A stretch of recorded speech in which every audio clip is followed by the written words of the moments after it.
They'll last for years on your shelves. That's astonishing. Yeah. I mean, Wait till I tell you about freeze drying. Next time. Hey, listen, thanks so much. Yeah, are we allowed to take hands? Oh, yeah, I think so. Yeah, it's going to go in the sphere life. Okay, so, beautiful. Yeah, good. Hey, Sarah, thanks Thank so much. so That's much. amazing. Yeah.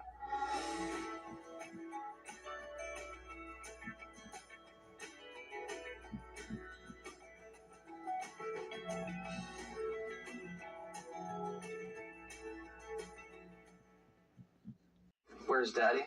Yes, my daughter continues to ask, but it's really sweet because I keep explaining to her a few things. And I said, if ever you want to talk to Daddy, you just look up to the sky and start talking to him. He can hear you. I told her, I said, you know, Daddy is in heaven. She goes, you think I could go sometime?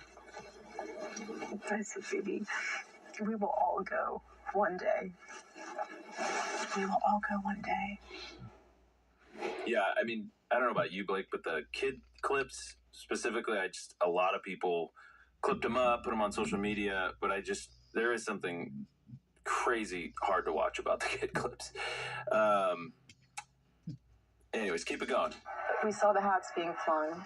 I put my phone down, and it was on silent, so I had no reason to look back at it. When I moved my mom, I went back to grab my phone, and that's when Mikey started calling me.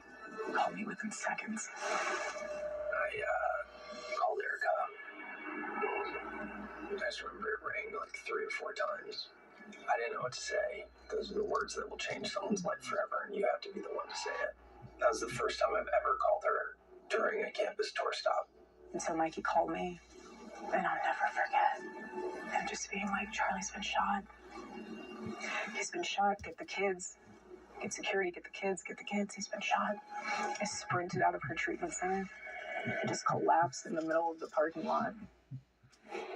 The fact that he never called her from an event was because there was no need to, you know. Let's keep going here. Let's do, this is another one I thought was interesting. She's saying that she's just not going to ever actually look at the video of herself. Yeah. Let's do 377. There's certain things you see in your life that mark your soul forever. I don't want my husband's public assassination to be something I ever see. I don't want my kids to ever see that. And for people who actually enjoy watching that, which is quite literally sick, what if that was your father? Or your brother or your sister? There's a perspective shift there. We're human. Life is fragile. And there is so much beauty in this world. Why would you waste any portion of your life looking at something so evil? And, one last one, because I really wish we could play all of these, but a lot of people have sent us stuff. They've sent us things into, the office, into the studio, and I think, they might wonder how that's gone. And so Erica actually showed Jesse what we've been doing with that. Yeah. So let's play 363. Oh my goodness. I know. Everyone's sending all of this here. They received tens of thousands of letters, cards, gifts, personal Bibles, paintings, and more. A lot of this is from when people came to the campus, the Turning Point USA offices, and left it outside the gates. Also, a lot has been mailed. I mean, it's just unbelievably humbling. But this is all mail.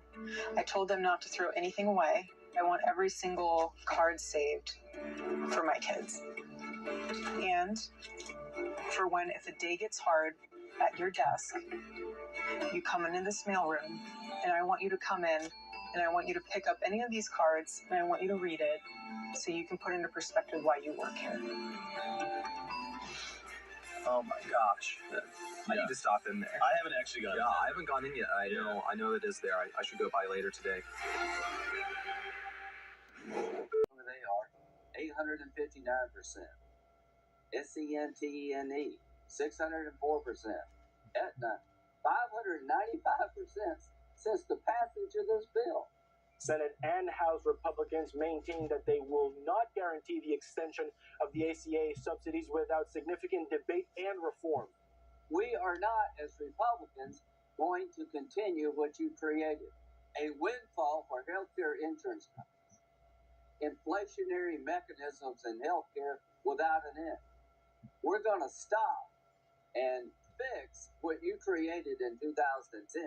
President Trump has insisted upon Senate Republicans that they should end the filibuster and reopen government. He just wants to, he obviously wants to be a part of solving this problem. And as I've said, he's willing to sit down on the issue of health care with Democrats once the government opens up again. It's important to know that any Senate-approved continuing resolution with an extended date would still need to go to the House of Representatives. It's in perfect Kirk Schlichter fashion. It says Tuesday night sucked. Now get over it. Tell us what the takeaway should be from the debacle that was Tuesday night. Well, the takeaway is don't go jump off a bridge, okay? You have bad nights in elections. All right, I am old. I remember the 1972 presidential election, which worked out pretty well for us. McGovern was totally humiliated, and I was in second grade. And believe me, I lorded it over all the other kids in my class because I was in California, in a liberal area, and they were commies. But there have been a lot of great nights. 1980 when Reagan won, 94 when we took back the House for the first time in, 40 years, 2016, 2024, great nights. And there are bad nights. 2012 was a bad night. Okay, 2006, bad night. Yesterday, or 2 days ago, bad night. Okay, we got creamed, and there's no other way to put it. But if I have to get creamed in an election, I'd rather it be the off-year election in a couple of blue states rather than a midterm or, God, heaven forbid, a presidential. Who was going to win? Well, look, I predicted it. The Democrat states are likely to elect Democrat governors. Wow, I got it right. Now, I don't want to minimize what happened because we did learn some stuff. We learned that we're having trouble turning out some of the new members of the America First Coalition. Hispanic numbers went down. Young people went down. And young women have just gone completely crazy. They're all over all these communists. But it doesn't mean just because you can get information out of a bad night, that's the silver lining on the cloud. Look, don't be happy about it. We could have done a lot better. And there are mistakes that we made. Yeah. But, and it's important, we need to take the lessons that we've learned. We have 363 days until the midterms. Midterms are very important. These Democrats have gone completely insane. Well, actually, I don't think they're insane. I think they're just flat out evil. And who knows what they'll do to our country if they get any power. They'll certainly stop Donald Trump from fixing the problems they created. So we've got to get serious. And we've got to go, and we've got to fight and play to win next time. I don't think we did that this time. Is far worse than we expected because it's gone on for so long. And so there are now like Goldman estimates that it's over 1% or 1.5% of GDP. I think we were thinking that we were going to have at least 3% growth in the fourth quarter. I think now we're expecting something like half that because of the harm by the Democrats' policy. And so Democrats are pushing for specific healthcare demands. They want to undo GOP Medicaid cuts and extend Obamacare subsidies. Hassett said the travel and leisure sector is heavily hit by the shutdown. He warned this has ripple effects, such as fewer business deals being made.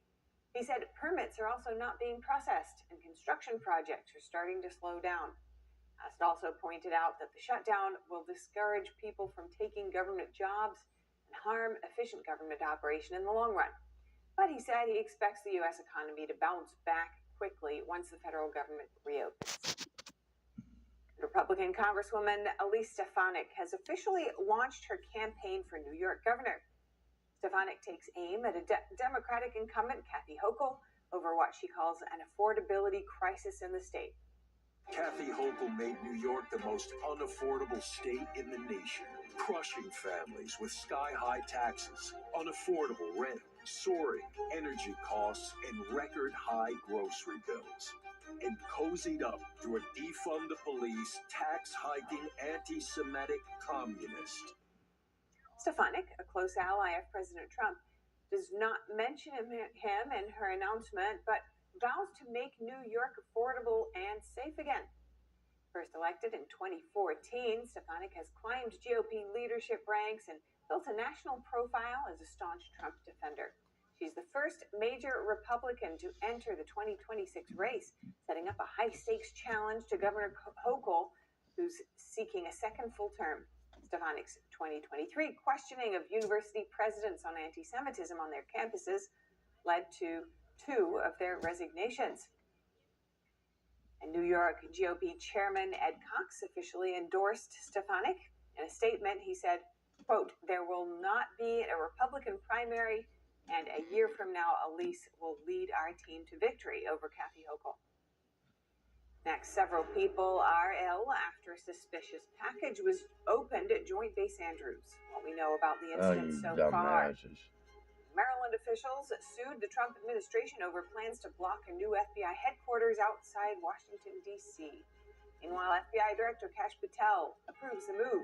Those stories and more up ahead.